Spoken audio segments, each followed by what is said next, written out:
Ou seja, esse caminho que o apóstolo Paulo está falando aqui para a gente é bem nisso, ó.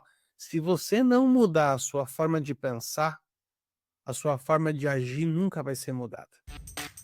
Os Paroleiros. Vambora, que hoje é dia de parola. Olá, nação parolinda, bem-vinda de volta mais uma vez a este canal de ensino bíblico leve, divertido, descontraído, mas com muita profundidade bíblica. Este canal chamado Os Paroleiros, que há 240 semanas traz um conteúdo bíblico fundamentado para você em uma forma de bate-papo. Hoje estamos aqui mais uma vez, eu e Oráculo no 1x1. Tudo bem, Oráculo? Tudo certo, cara. Você tem certeza que você tá contando direito esse negócio? 240 semanas, Arthur? Pois Você não pulou você não contou aí umas 30 a mais não, 50 a mais, 200 a mais não? Cara, que coisa, hein? Meu Deus. pensar que a gente celebrava quando a gente estava com 10, 15 parolas, cara, era muito engraçado. Eu revisitei algumas das primeiras nossas, e eu estava revendo a alegria que a gente tava quando a gente chegou na 16ª. E aí, porque a gente fazia temas de 4 em 4 semanas, né? Então, 16ª parola era praticamente o nosso quarto tema já concluindo, e a gente fala assim: "Meu Deus, quanta coisa nós já fizemos". Mal sabíamos que nós estaremos gravando a de número 240 ainda em 2025. Cabelos brancos, na verdade, chegaram, a barba e a cabeça, mas nós estamos aqui firmes e fortes. Felizes os que têm cabelo branco, e não é o caso, por exemplo, do nosso Mente Brilhante, né? Pois é, até mesmo por conta disso, que a gente falou que hoje seria uma celebração dos cabelos brancos, que ele se fez ausente, né, por não ter indumentária suficiente para poder participar do evento, citado. É, faltou a envergadura cabelística. Faltou toda a estrutura capilar no sujeito. Olha, vamos avançar aqui enquanto o nosso tema, a carta que mudou o mundo. A gente está já há 4 ou 5 semanas falando a respeito da carta de Romanos, e tem sido um episódio melhor do que o outro. Se você chegou agora no canal aqui e não sabe, você pode voltar mais para trás aqui, acho que umas 4 para trás, você vai começar lá no início da carta de Romanos, quando a gente começou o primeiro episódio, Eu Não Me Envergonho do Evangelho. Ali já foi um sinal claro do que a gente estaria entregando nos próximos episódios, e hoje não vai ser diferente, Paulinho. E nós chegamos hoje num capítulo da carta aos Romanos. Se na semana passada, né, nós tivemos um episódio espinhoso, vamos dizer assim, essa semana a gente tem um episódio baseado num texto que a grande maioria dos crentes sabe de cor e salteado, de frente para trás, de trás para frente, e por que não, né, nas línguas originais, nos gregos, ou depois deveria saber, né? Estamos falando de Romanos 12. Romanos 12, esse texto já tão lido, tão pregado, né? Que atire a primeira pedra que nunca ouviu pelo menos 10 sermões diferentes sobre Romanos 12, mas esse capítulo aqui, ele abre uma nova divisão, vamos dizer assim, abre uma nova seção, melhor falando, da carta de Paulo aos Romanos, quando até aqui o apóstolo Paulo vem falando a respeito de fundamentos, de doutrinas, de eleição, aquela coisa toda, e a partir do capítulo 12 ele abre uma nova seção, que a gente aqui vai chamar carinhosamente, né, de evangelho na prática. Ou seja, a teoria é muito bacana, a teoria é muito bonita, é legal a gente saber uma série de coisas, mas informação apenas não basta, né, Paulinho? A gente precisa colocar o evangelho na prática. A vida com Cristo é uma vida que ela necessariamente ela é refletida através das nossas atitudes, das nossas ações. E a partir do capítulo 12 aqui, né, a gente nós vamos começar a ver uma série de aconselhamentos, podemos dizer assim, né, de Paulo falando sobre como deveria ser a forma que o povo deveria viver. E o capítulo 12 abre com um texto clássico, né? Que está lá dizendo a seguinte coisa: rogo-vos, pois, irmãos, pelas misericórdias de Deus, que apresentei-vos o vosso corpo como um sacrifício vivo, santo e agradável a Deus, que é o vosso culto racional.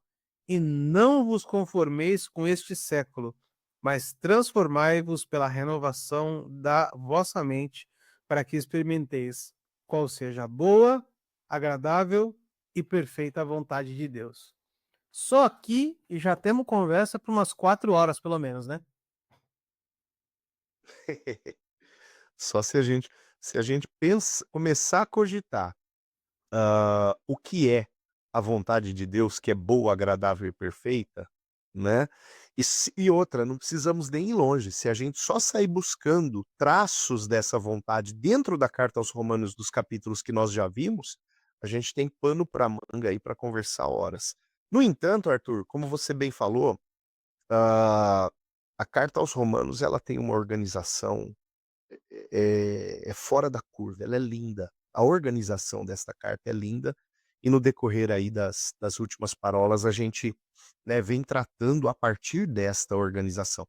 E como você disse, aqui em Romanos 12, um novo bloco é inaugurado, uma nova sessão é inaugurada, que é aquela que a gente poderia dar o nome, quem sabe, de características práticas, ou como você falou, o evangelho prático, ou o estilo de vida do cristão, né, enfim, por aí afora.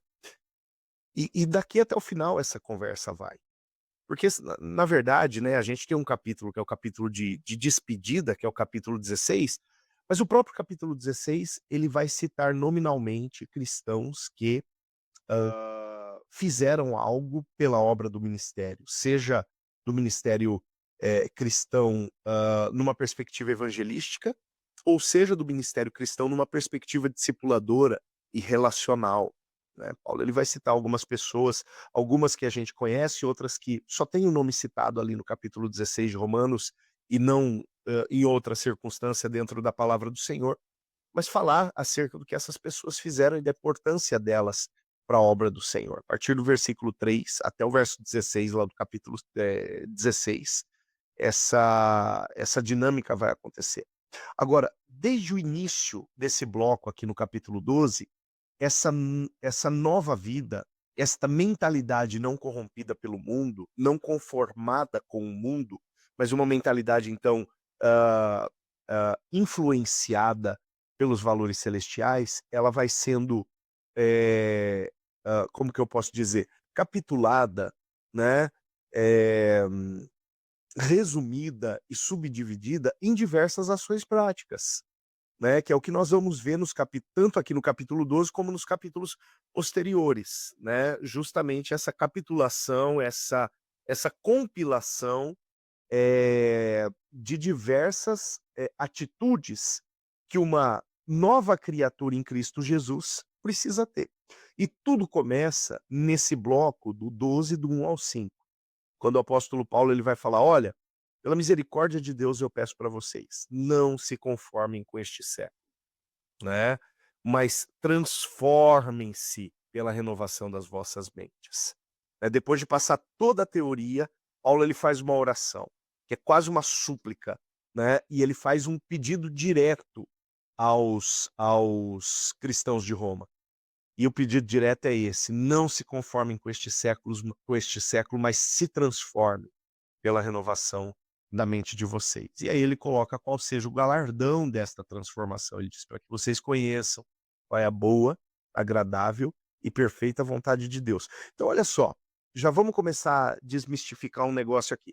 Eu disse para você que se nós lançarmos mão de informações que nós temos daqui para trás, nós temos ótimas informações acerca do que seja, teoricamente, vontade de Deus. Mas aqui Paulo está falando, depois de passar todas essas informações, Paulo está falando, se vocês não se conformarem com este século, mas se vocês se renovarem, ou renovarem a mente de vocês, aí sim vocês vão conhecer qual é a boa, agradável e perfeita vontade de Deus. Pensando aqui de forma crua, mas já não conheceram? Porque a teoria já não foi passada? Né? Então, a resposta clara que se faz para nós a partir de tudo aquilo que nós vamos ler a partir do capítulo 12 é: eles só vão conhecer a partir do momento que eles viverem, né? Eles só vão conhecer a partir do momento que toda aquela letra escrita até agora, nos capítulos anteriores, for traduzida em vida, for traduzida em prática, for traduzida em conduta. Então, o conhecer do cristianismo, o conhecer do evangelho pressupõe experiência, não apenas intelecto. Até agora, o que Paulo transmitiu para essa turma? O que ele transmitiu foi conhecimento intelectual, transmissão de informação, né? Olha, ser cristão é assim. Agora, o conhecer para valer do que seja uma vida cristã pressupõe experimentar. Como eu aprendo a ser crente? Sendo. Como eu aprendo a orar? Orando. Como eu aprendo a pregar o evangelho? Pregando. Como eu aprendo a discipular alguém? Discipulando. Como eu aprendo a obedecer princípios estabelecidos na palavra? Ofertar, dizimar, aconselhar, viver comunhão, congregar. Como eu aprendo? Cumprindo estas coisas. Saber que eu preciso congregar é uma coisa boa, mas não supre a minha necessidade de congregar, né? Eu não vou ser julgado pelo fato de eu saber que eu preciso congregar. Vai ser critério de julgamento o quanto o congregar, o de fato congregar fez diferença na minha vida, me auxiliou num processo de transformação. E não o quanto essa teoria ficou gravada na minha mente, né? Eu não vou ser aprovado pelo Senhor por saber que eu preciso orar, mas vai fazer parte do critério de julgamento a minha intimidade em oração com o Senhor. Sabe, saber que a palavra é lâmpada para os meus pés e luz para o meu caminho, isso é bacana, mas não conhecer a lâmpada e a luz, que é a palavra, isso me deixa em déficit, né? É o que Paulo está dizendo para os romanos aqui. Paulo está dizendo para eles, gente, o negócio é o seguinte: toda matéria foi transmitida, né? Toda teoria ela está diante de vocês. Mas a partir de agora, para conhecer de fato a boa, agradável e perfeita vontade de Deus, a mente de vocês precisa ser transformada. A mente de vocês precisa ser transformada. E como é que isso acontece? Aí o verso 1, Paulo fala: ofereçam o seu corpo como um culto racional. Aqui ele está falando de entrega. O que é oferecer o corpo como um culto racional? Pega o que é culto no Antigo Testamento, você vai entender. O culto no Antigo Testamento, ele pressupõe sacrifício. O culto no Antigo Testamento pressupunha o corpo de um bicho morto, né?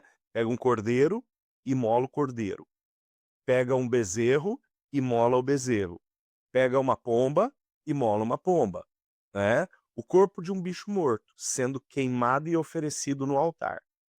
É aquela analogia que Paulo está invocando para trazer ao entendimento dos seus leitores aqui. A gente não pode esquecer que Paulo está escrevendo majoritariamente para judeus convertidos ao cristianismo que não queriam aceitar os gentios se convertendo e participando da congregação ali em Roma, né? Então, quando Paulo fala de culto, a mentalidade de culto que aqueles judeus tinham apontava lá para o culto estabelecido a partir de Moisés, né? Apontava lá para o culto estabelecido no Antigo Testamento, na Torá, né? Então, quando Paulo fala, agora ofereçam o vosso corpo como um sacrifício vivo, aquele Deus que antes requeria sacrifício de bicho morto, agora está requerendo sacrifício de crente vivo, né? Ofereçam o vosso corpo como sacrifício vivo, santo e agradável a Deus. O que era santo e agradável a Deus naquela época, agora é substituído por uma nova prerrogativa. Por quê? Porque o cordeiro do sacrifício já foi oferecido, Cristo Jesus. Está lá nos primeiros 3 capítulos da carta aos Romanos, que é o Evangelho segundo Paulo, né? Aquele comecinho da carta aos Romanos, como a gente conversou. O sacrifício ele já foi feito. Sacrifício perfeito, o último, o necessário, né? O vicário, ele já foi feito. O sacrifício da expiação. E agora o que que o Senhor quer? Agora o Senhor quer crente vivo, crente entregue. E crente entregue a quê? A esta nova mentalidade estabelecida através do evangelho. E que mentalidade é essa? A mentalidade prática de tudo aquilo que foi transmitido de uma forma teórica até o presente capítulo.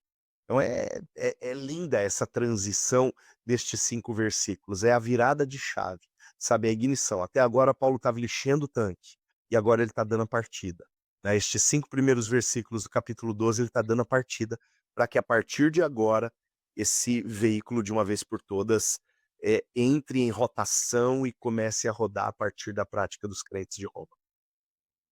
Cara, você estava falando aí, eu estava fazendo algumas pesquisas rápidas enquanto você falava, exatamente sobre essa questão do conhecer e do experimentar, né? E me veio na cabeça o texto lá de Romanos 8, 29, aqueles que de antemão os conheceu, né?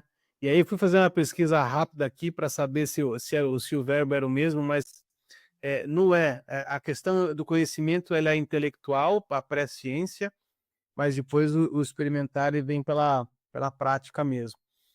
E isso dá uma coisa que o Ilcinho sempre fala, né?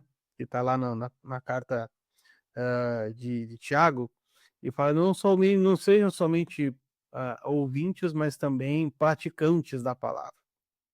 Paulo aqui está dizendo a mesma coisa, né? Assim, olha, eu tô falando para vocês um monte de coisa, vocês estão me ouvindo até aqui, mas vamos lá, vamos agora, como é que isso vai funcionar daqui para frente, né?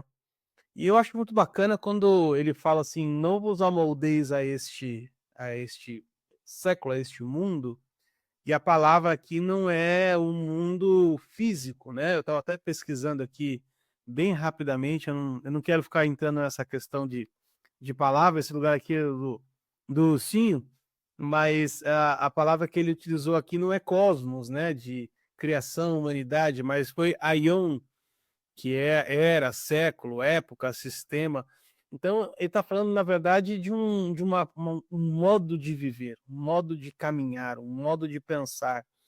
E eu gosto muito de uma frase, eu escutei pela primeira vez do Acho pastor que José. a ideia de cultura, Arthur. A ideia seria Aham. bem de cultura. E eu gosto muito de uma frase que eu escutei pela primeira vez, eu nem sei se a autoria é dele, mas eu digo que é porque eu escutei da boca dele a primeira vez, o pastor Josué Gonçalves, que ele fala a seguinte coisa, que o pensamento determina o seu sentimento, e o seu sentimento influencia o seu comportamento. Ou seja, esse caminho que o apóstolo Paulo está falando aqui para a gente é bem nisso, ó. Se você não mudar a sua forma de pensar, a sua forma de agir nunca vai ser mudada. E aqui me traz uma coisa para a gente pensar junto, Paulinho, é, num viés, quem sabe, um pouco mais pastoral e menos teológico. Quando a gente vê, por exemplo, eh, a religião tentando moldar apenas o comportamento das pessoas. É o que eu brinco, né, de a teologia do cachorrinho, né? Quando eu estiver imprudente com vocês, eu falei sobre isso, né? Muito rapidamente, a teologia do cachorrinho. Você vai lá, você adestra o comportamento externo da pessoa, e aí, para ela poder se sentir feliz e satisfeita, Deus vai lá e dá a bênção para ela, né? Como se fosse um biscoitinho. O que o apóstolo Paulo está dizendo aqui é exatamente ao contrário. Ele fala: olha, se você não renovar primeiro a sua mente, o seu comportamento vai continuar sendo reprovado. Porque não basta simplesmente uma replicação de comportamentos externos ou comportamentos até mesmo religiosos, que era o que os judeus faziam. Os judeus naquela época eles tinham uma série de comportamentos ritualísticos, sem necessariamente, na maioria das vezes, parar e refletir o porquê eles estavam fazendo aquelas coisas. Era simplesmente um ritual. E eu percebo assim, um viés de Paulo dizendo a seguinte coisa: olha, não continuem caminhando de uma forma ritualística, mas comecem a caminhar baseada numa mudança real de pensamento. Porque quando você muda o pensamento, automaticamente o seu coração muda junto. E aqui eu acho que está a grande chave.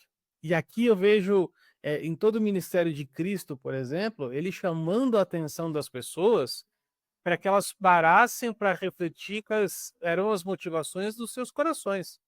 Ele vai falar assim: olha, a boca fala daquilo que o coração está cheio. Ou seja, a questão não é você costurar a boca, a questão é você pensar em filtrar o seu coração. Porque você filtrando o seu coração, automaticamente a sua boca é transformada, suas mãos são transformadas. Então eu vejo muito essa questão do apóstolo Paulo chamando a atenção para algo interior em primeiro lugar, né? Muito mais do que para atitudes exteriores, por exemplo. Não, sem dúvida. E no fundo, essa transformação interior, ela vem sendo encorajada, mais uma vez, na teoria, durante todo o conteúdo prévio, né? E Paulo começa essa carta, a gente não pode esquecer, ele começa ela falando acerca da primeira e necessária transformação interior que um cristão precisa ter, que é esse ingresso na trajetória de salvação, né? A gente falou em algum determinado momento sobre a caminhada da salvação no sentido da santificação, né? A partir ali do capítulo 4 até aqui no capítulo 11, Paulo ele vem traçando este corredor de santificação quando ele vai abrindo o leque do que seja o comportamento cristão, né? Quando ele vai abrindo o leque do que seja a vida de alguém em processo de santificação. Mas tudo isso, mais uma vez, de forma teórica. Agora, esse encorajamento à prática e testemunhos práticos que nós vamos enxergar, né, principalmente no finzinho da carta, é muito bacana. Por quê? Porque a ideia é a seguinte: tudo aquilo que eu falei para vocês é praticável. Tudo aquilo que eu falei para vocês é, é perfeitamente aferível a partir do momento, né, que a transformação, a, a entrega aconteceu, né? Por isso que esse comecinho do capítulo 12, ele vai ter essa ênfase nessas duas intenções. A intenção de entrega e a intenção de transformação. A intenção de entrega como sacrifício vivo e a intenção de transformação pela renovação da mente, né? Como você bem disse, a mente ela ela resulta, né, a minha forma de pensar valores e expor valores resulta daquilo que são os sentimentos da minha alma, né? Então há uma comunicação entre princípios, valores e a minha forma, aquilo que eu intelectualmente guardei. Há uma interferência, né, inegável entre uma coisa e outra. E num determinado momento, a própria palavra ela diz para nós: olha, de tudo aquilo que você tem que guardar, guarda o teu coração, porque de lá procedem as fontes da vida. A palavra fala de fonte da vida, a palavra ela tem duas perspectivas, né? Uma delas diz respeito à própria vida em si, né? A vida como sopro estabelecido pelo Senhor e como dádiva ministrada pelo Senhor a nós. Mas outra perspectiva da vida é a forma que nós lidamos com a vida. E aí cai, Arthur, naquela ideia do não vos conformeis com este século, na perspectiva do que seja século aqui no texto bíblico. Século numa perspectiva de cultura, século numa perspectiva de cosmovisão, né? De uma forma de enxergar as coisas, uma forma de lidar com as circunstâncias, uma forma de tratar e trabalhar as questões, né? Então, o interferir da fé na minha vida obrigatoriamente vai transformar a minha cosmovisão. E essa transformação, ela não é algo exterior, ela é algo primariamente interior, né? Algo primariamente interno, é algo da alma.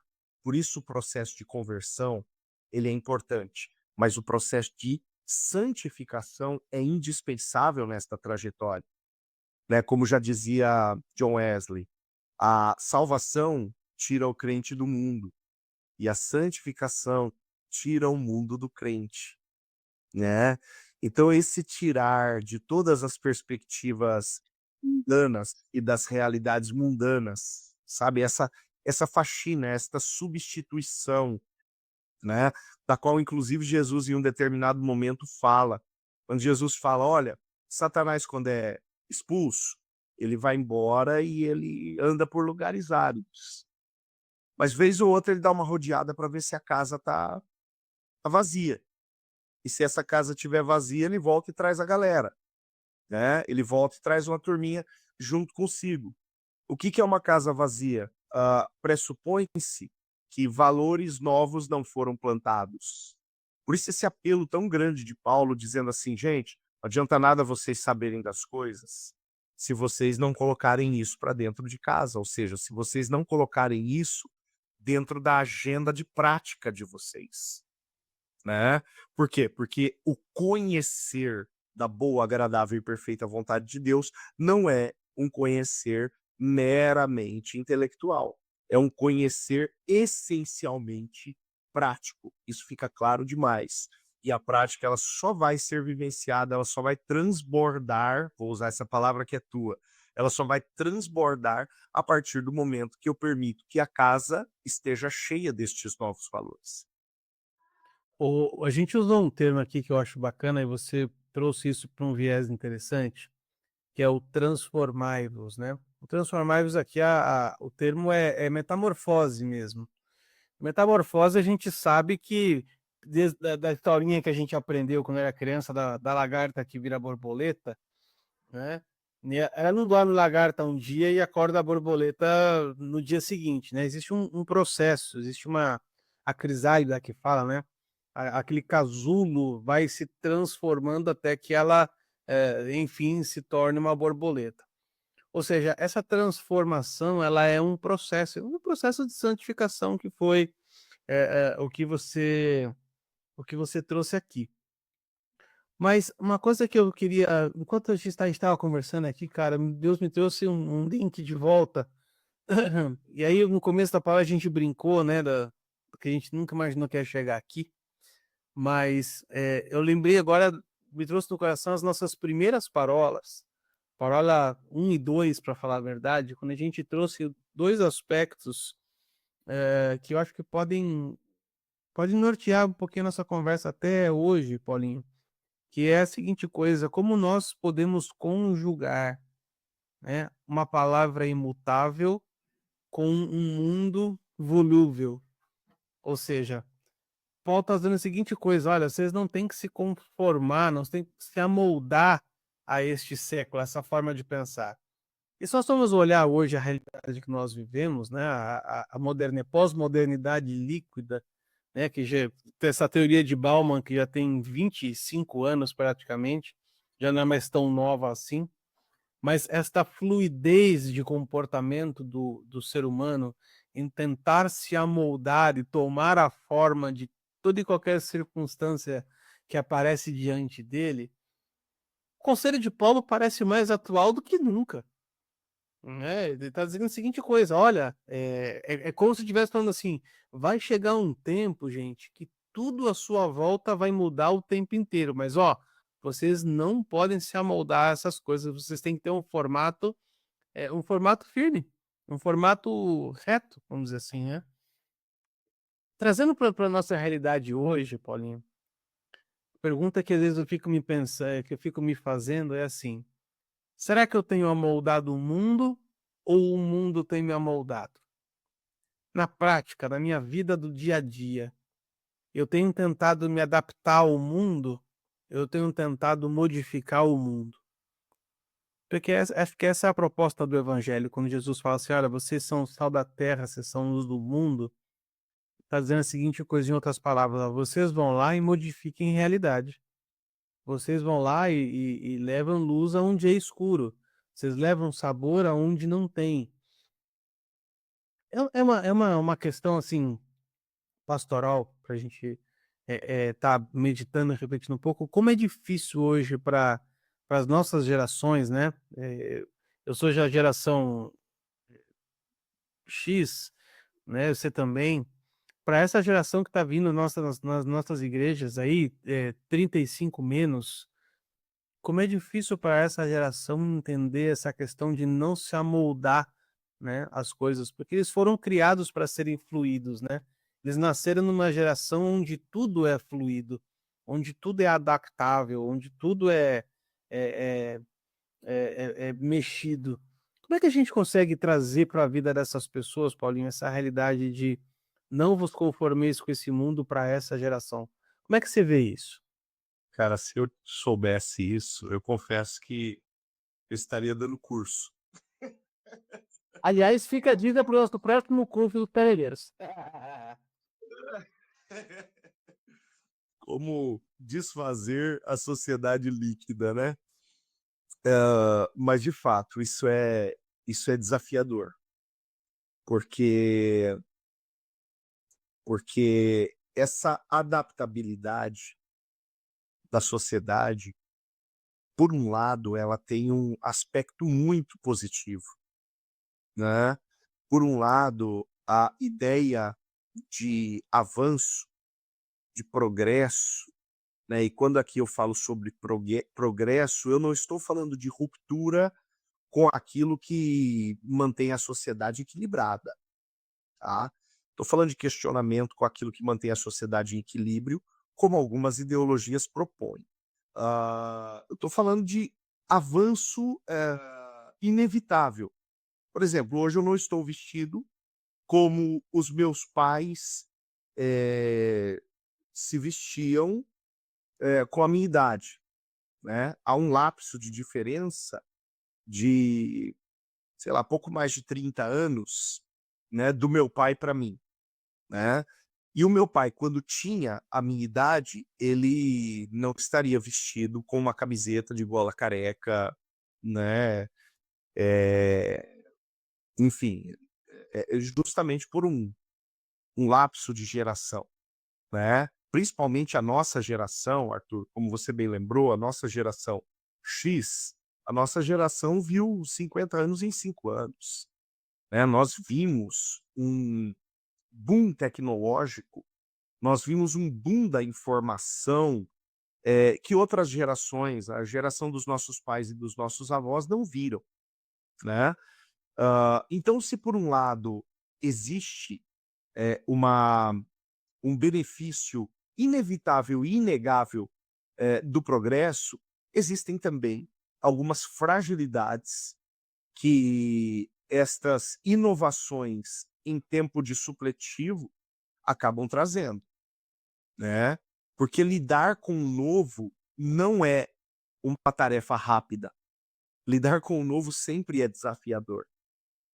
E a partir do momento que nós chegamos a uma era na qual você nem se acostumou com o seu celular atual e ele já começou a se tornar obsoleto, né, a partir do momento que você acabou de comprá-lo, a empresa já está com as 2, 3 próximas gerações dele mesmo preparada, justamente porque ele está programado para se tornar obsoleto num espaço de tempo muito curto. Quer dizer, nós não temos nem tempo de acostumar com um, eh, e já precisamos de outro. Isso não é só de celular, né. Obviamente, eu estou usando o celular como um exemplo, porque todos nós temos os nossos aparelhos. Agora, não é só com o celular, sabe, existem muitas coisas hoje que acabam sendo líquidas, fluídas, e que vão e vêm muito rápido. E Descartáveis. tudo isso descartáveis, seria a palavra. E toda essa mentalidade descartável, ela acaba se transferindo para as coisas que são essenciais e que jamais deveriam ser consideradas descartáveis. Ok, há um déficit de informações, eh, acerca de muitas coisas, acerca de quase tudo, hã, em um nível global, há algumas décadas atrás. Mas não é tão difícil a gente concluir que, quem sabe, a taxa de suicídios há algumas décadas atrás elas essa taxa ela não era tão grande e preocupante como nos nossos dias, sabe. Nós não precisamos ser experts em estatísticas para saber que a taxa de divórcios, há alguns anos atrás, elas não eram tão grandes como nos dias atuais. Aliás, fala-se de um aumento de cerca de 25% na taxa de divórcios no período pós-pandemia, né. Eu me lembro de uma live que eu participei com alguns professores em uma faculdade que eu tive a honra de compor o quadro de professores e da coordenação naquela época da pandemia, e eu me lembro que um dos profissionais ele previa isso. Os profissionais da área jurídica, dizendo: "Eu estou preparando a minha equipe e o meu escritório, porque a taxa de divórcios vai aumentar". E anos depois, a gente volta a conversar acerca disso, e aquele profissional ele diz: "A previsão estava certa", né, a taxa de divórcio aumentou absurdamente. Vamos além, a quantidade de entorpecentes e, por consequência, usuários de entorpecentes. E tantos outros malefícios no meio de uma sociedade. Por que eu estou colocando tudo isso?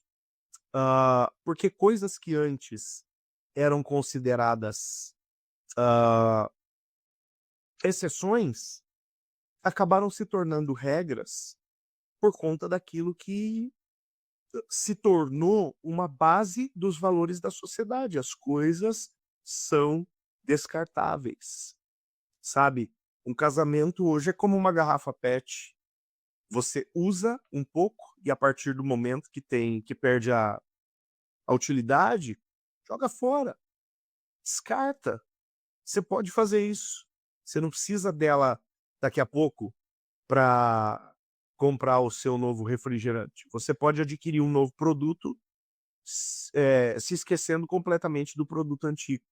Ou seja, essa produtização das coisas, essa produtização das pessoas, essa produtização dos relacionamentos, não poderia culminar em outra coisa, senão também numa produtização da fé. Pessoas trocam de igrejas como trocam de roupas. Pessoas trocam de teologia e de cosmovisão teológica como trocam de roupa.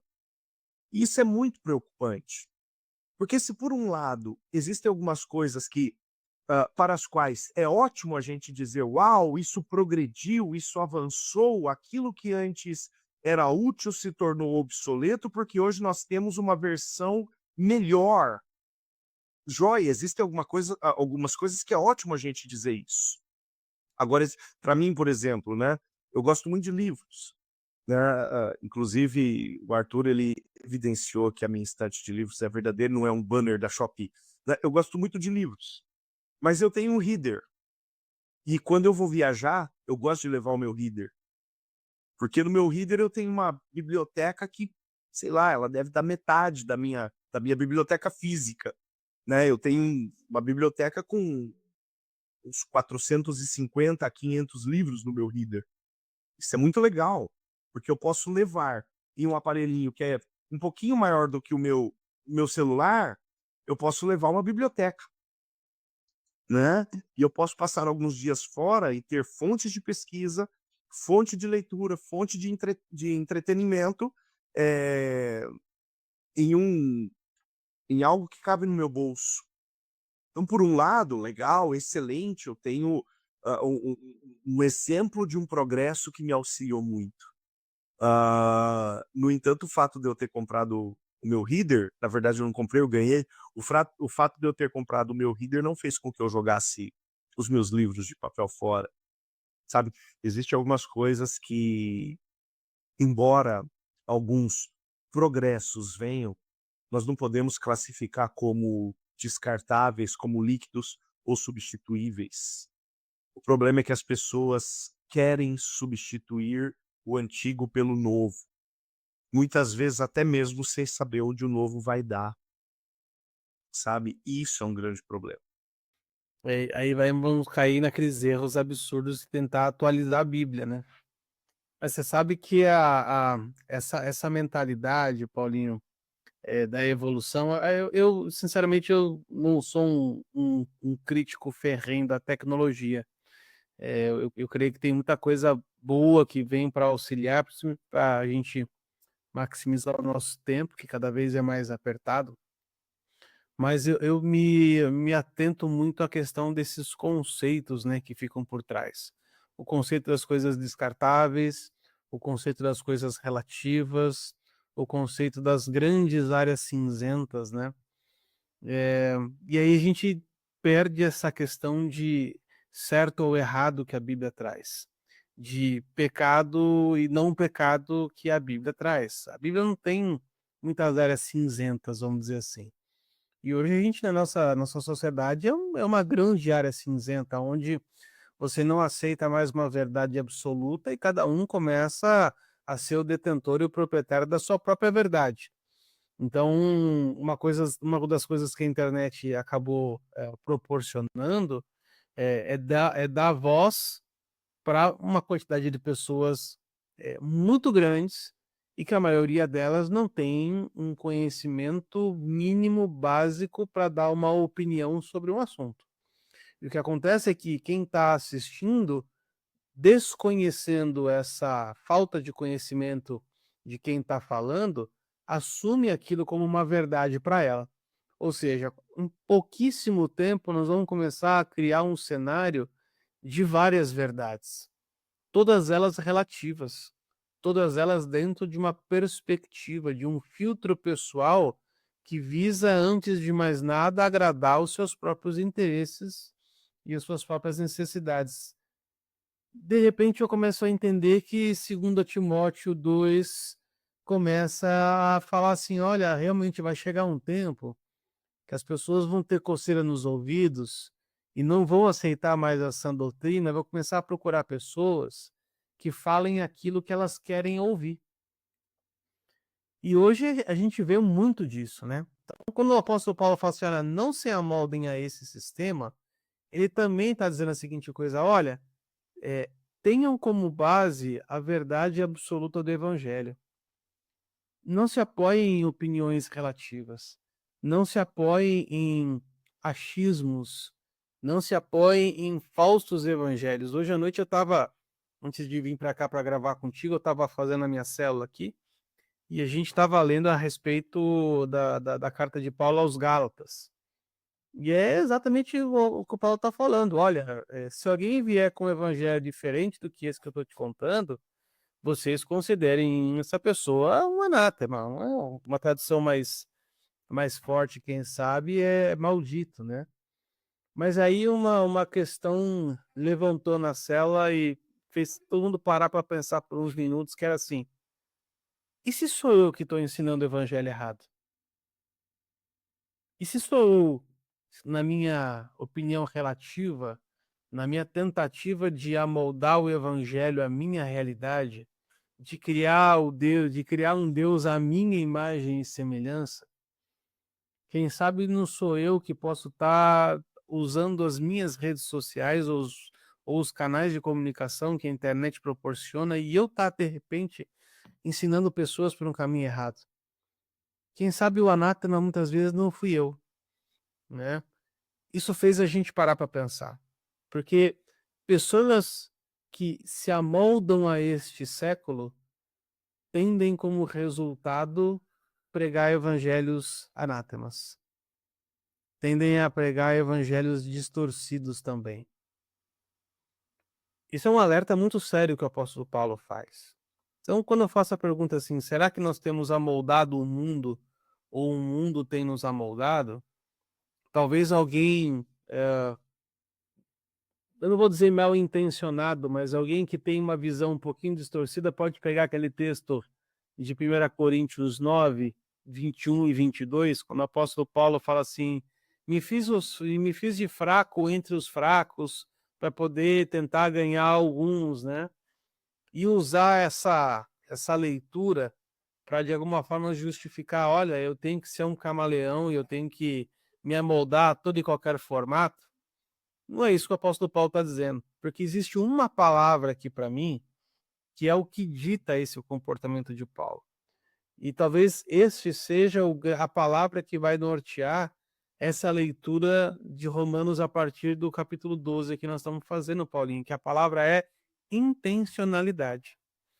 Quando o cristão ele se coloca num lugar de intencionalidade, de viver o evangelho prático de uma forma intencional, automaticamente tudo em torno dele começa a ser transformado. Porque quando a gente fala assim, se amolda, você é o passivo da equação. Você não é o molde, você é amoldado. Agora, quando você molda o mundo, você passa a ser o ativo da equação. Ou seja, eu passo a imprimir nas outras pessoas o modelo correto. Eu passo a imprimir nas pessoas um molde correto. E isso é algo que realmente muda, porque se imagina como é que seria se um grupo, né, eu brinquei numa pregação que eu fiz aqui com o pessoal da Igreja do Nazareno, no começo do ano, e eu falo assim: qual seria o impacto em um bairro se são pessoas plenamente satisfeitas em Deus saíssem pelas ruas tocando a vida de outras pessoas? Bom, de fato seria, Paulinho, se 100 pessoas plenamente moldadas, segundo Cristo, saíssem intencionalmente pela cidade de Prudente, mostrando esse molde e moldando outras pessoas. Olha que impacto social a gente teria. Olha que impacto relevante na comunidade, na sociedade a gente teria. Então, quando o apóstolo Paulo fala assim, não nos amoldeis a este século, tá a seguinte coisa, olha, você precisa virar um ativo da equação, você precisa começar a multiplicar o caráter de Cristo para outros lugares. Isso não pode morrer em você. Você tem que começar a multiplicar para outros lugares. E aí nos próximos capítulos, né, no capítulo final do 12, o 13, o 14 e o 15, a gente vai ver exatamente sobre isso, que aliás era o assunto da nossa próxima parola. Quando a gente sai das quatro paredes da igreja, quando o culto acaba, aliás, eu vou usar um termo que eu prefiro mais, né? Quando a celebração acaba no domingo e o culto começa, porque o culto é quando eu saio da igreja, né? Eu sou o sacrifício vivo, então por onde eu passo, o meu aroma tem que estar sendo espalhado pelo meu caminho. Quando o meu culto começa, aqui eu consigo realmente demonstrar a figura de Cristo por onde eu passo, né? É a ideia da reprodução, né, Arthur? O que eu vou produzir, ou eu vou reproduzir, conforme aquilo que eu sou. Você sabe que tem outro dia mandaram para mim alguém que há bastante tempo, eu não via, não é daqui de Prudente, né, um amigo do Rio de Janeiro, mandou para mim um recorte do TikTok de uma pregação minha. Olha o que apareceu aqui para mim, né? Aí apareceu um recorte de uma pregação pelo TikTok para ele. E nesse recorte eu dizia o seguinte: o padrão de discípulo que eu vou ter é determinado pelo padrão de discípulo que eu sou, né? E aí eu completava esta palavra, ou este pensamento, dizendo o seguinte: se eu quero discípulos que oram muito, eu preciso orar muito. Se eu quero discípulos que não negociam princípios, eu não posso negociar princípios. Se eu quero discípulos que amem a palavra, eu preciso amar a palavra. Se eu quero discípulos que congregam e que priorizam congregar, eu preciso congregar e priorizar congregar, e por aí afora. E tudo isso, Arthur, diz respeito a quem nós somos. Diz respeito à identidade.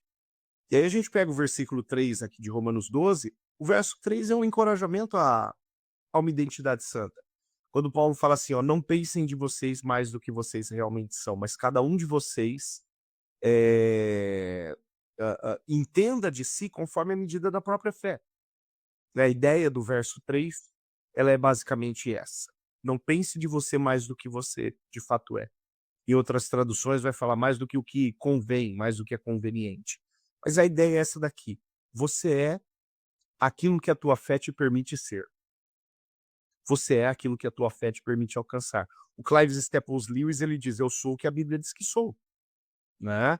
Então, o que que esse sujeito expressa? Ele expressa que a fé dele, de tal forma, levou ele à compreensão de que tudo aquilo que Jesus disse a respeito dele é, de fato, a identidade dele. E Paulo está motivando os seus leitores de Roma a isso, a serem aquilo que a palavra estabelece para eles como parâmetro de identidade. Por quê? Porque a partir de um padrão, essa identidade vai ser reproduzida. Lembra das varas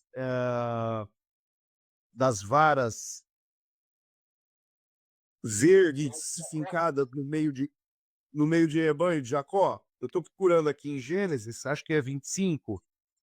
Aí, ó, só porque eu achei também. Jacó se enriquece. Então, mas você lembra, o que que acontece ali? O Jacó, ele encontra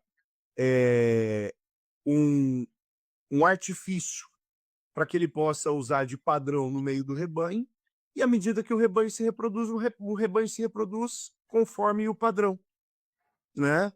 Ah, ele finca varas salpicadas no meio do rebanho, né? No lugar onde o rebanho se reproduzir, e diz a palavra que ao conceber os rebanhos olhavam para aquelas varas salpicadas e as ovelhas nasciam salpicadas. Elas nasciam malhadas, nasciam coloridas e não branquinhas, né? Como a regra. E nisso ele se enriquece e tem condições, então, de sair da terra do seu sogro. Mas qual que foi a estratégia dele?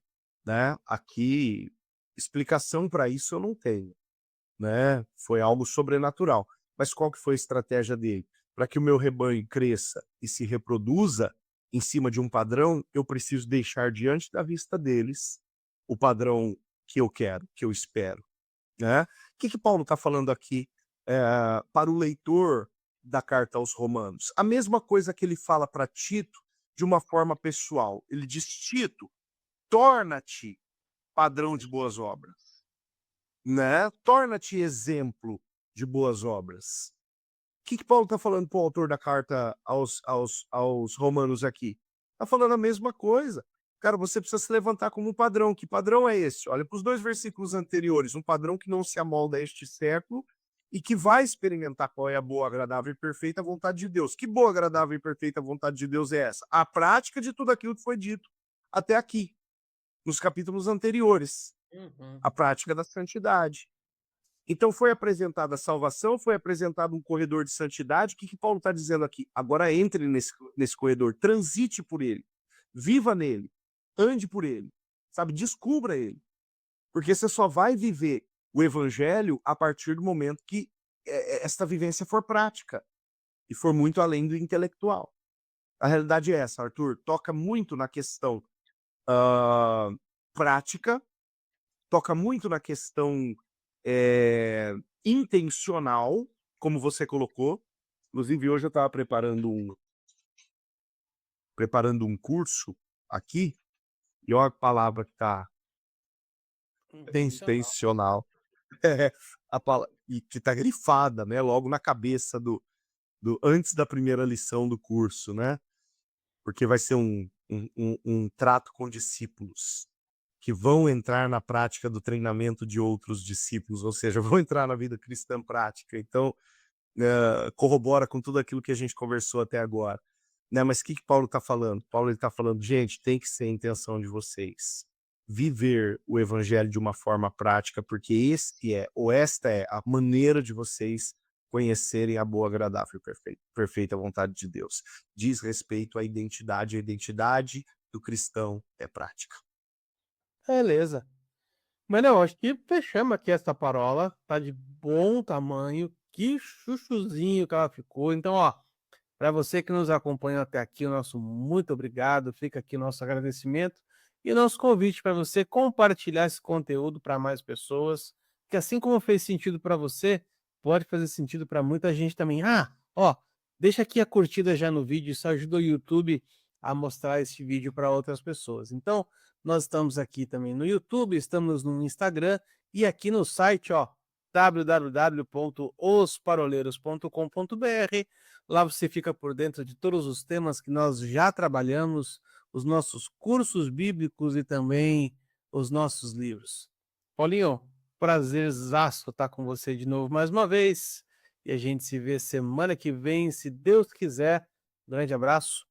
Tchau, tchau.